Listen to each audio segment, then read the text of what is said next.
कहानी की शुरुआत होती है एक करोड़पति आदमी को दिखाते हुए जो कि रात में नींद से जाग जाता है और अपने उस रूम में जाता है जहां पर उसके घर में काम करने वाले नौकर और नौकरानियां सोया करते थे। उसका नाम कोवांग होता है। कोवांग सीधा एक लड़की के पास जाता है जो कि आज उसके घर में नई नौकरानी बन के आई थी, जिसका नाम मिनी होता है। मिनी अपने मालिक को ऐसे देखकर घबरा जाती है और वो उससे कुछ भी नहीं कह पाती है और वो उसकी तरफ देखती रहती है। हम कुआंग को देखते हैं जो कि उस नौकरानी को चुप रहने के लिए बोलता है और वो भूल जाता है कि वो करोड़पति है और वो बस उसके घर में काम करने वाली एक मेड। मिनी एक गरीब घर की लड़की थी जिसकी नौकरी आज उस शहर के सबसे अमीर घर में लगी थी। उसका काम उस घर में साफ सफाई करना था और उस घर की मालकिन जो कि प्रेग्नेंट होती है उसकी देखभाल करना और उस घर में रहने वाली एक प्यारी सी बच्ची की देखभाल करना। मिनी काफी खुश होती है क्योंकि उसकी नौकरी उस शहर के सबसे अमीर घर में लगी थी, लेकिन उसको जरा सा भी एहसास नहीं था कि उसकी जिंदगी आज से कितनी ज्यादा बदलने वाली थी और उसके साथ क्या होने वाला था उसे इस बात का बिल्कुल भी मिनी जिसे इस घर में काम करते करते 7 दिन से भी ज्यादा हो गया था। अब हम देखते हैं कि कोवांग अपनी वाइफ के साथ होता है जो कि प्रेग्नेंट होती है।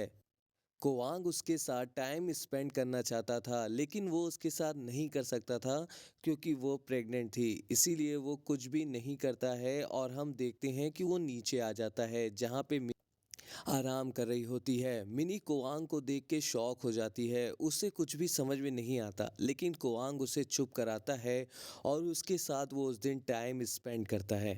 अब हम अगले दिन देखते हैं मिनी को जो कि अब काफ़ी ज़्यादा खुश रहने लगी थी। वो कोआंग को पसंद करती थी लेकिन वो इतना अमीर था इसीलिए वो उससे कुछ भी नहीं कह पाती थी। उसे ये लगता है कि शायद अब कोआंग उसे पसंद करने लगा है। अब हम देखते हैं मिनी को जो कि कोआंग के बेटी के रूम में होती है। वो उसे सुलाती है और खुद भी रेस्ट करने के लिए चली जाती है। दूसरी तरफ हम कोआंग को देखते हैं जो कि दोबारा से रात में जागता है और वो मिनी को ढूंढने लगता है, जिसके बाद वो अपनी बेटी के रूम में जाता है जहाँ पे उसकी बेटी सो रही होती है और उसके बाद वो सीधा मिनी के पास जाता है। अब वो जैसे ही मिनी के पास जाता है वो दोबारा से उसके साथ टाइम स्पेंड करने लगता है, लेकिन हम एक और औरत को देखते हैं जो कि उस घर में काफ़ी सालों से काम कर रही होती है। वो ये सब कुछ छुप के देख लेती है और उसे भी ये बिल्कुल भी अच्छा नहीं लगता। अब हम देखते हैं अगले दिन उसी औरत को जो कि मिनी से बात करती है और मिनी को समझाने की कोशिश करती है।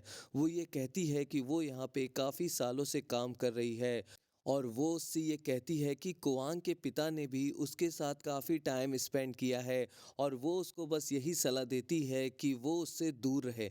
लेकिन मिनी जिसे अब कुआंग पसंद आ गया था और उसे ये लगता था कि शायद कुआंग उसे अपना लेगा, इसीलिए वो हमेशा उसी के साथ रहती है। लेकिन कुआंग की वाइफ को इस बारे में पता चल जाता है और वो उससे पूछने की भी कोशिश करती है, लेकिन मिनी उसे कुछ भी नहीं बताती है। जहाँ पे कुआंग की वाइफ अपनी मॉम को बुलाती है और उसे वो सारी बात बता देती है, लेकिन उसकी मॉम उसे यही एडवाइस करती है कि तुम अपने हस्बैंड से फाइट मत करना। वो इतना रिच है, अगर उसने तुमको छोड़ दिया तो ऐसी सिचुएशन में तुम्हें कोई भी एक्सेप्ट नहीं करेगा।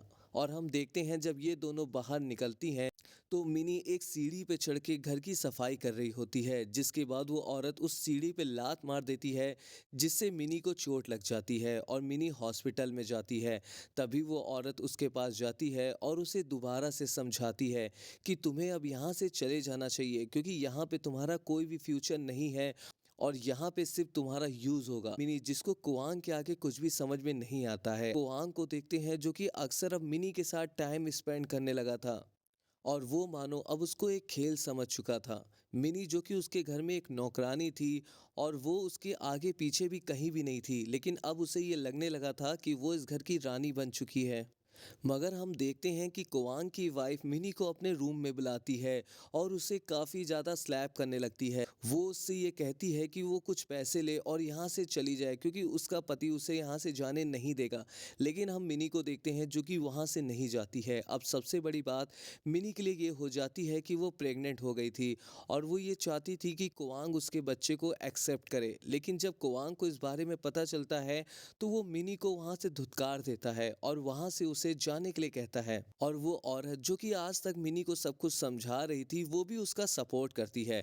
लेकिन हम मूवी के लास्ट सीन में ये देखते हैं कि मिनी कोवांग के पास आती है और उसे एक्सेप्ट करने के लिए बोलती है, लेकिन कोवांग उसे मना कर देता है और उसे धमकी देने लगता है। और दूसरी तरफ वो घर में एक और मेड को ले आता है, लेकिन हम मिनी को देखते हैं जिसे कोवांग पसंद था और वो इस लाइफ को एक्सेप्ट करना चाहती थी, इसीलिए वो उन सबके सामने अपने आप को वो कर देती है और वो लोग सब ये सब कुछ देखते रहते हैं। और मूवी के लास्ट सीन में हमें ये दिखाया जाता है कि कोवांग जो कि उसके घर में नई मेड आ गई थी वो उसके साथ भी टाइम स्पेंड करना चालू करता है और इस सीन को दिखाते हुए इस मूवी का यहीं पे एंड हो जाता है।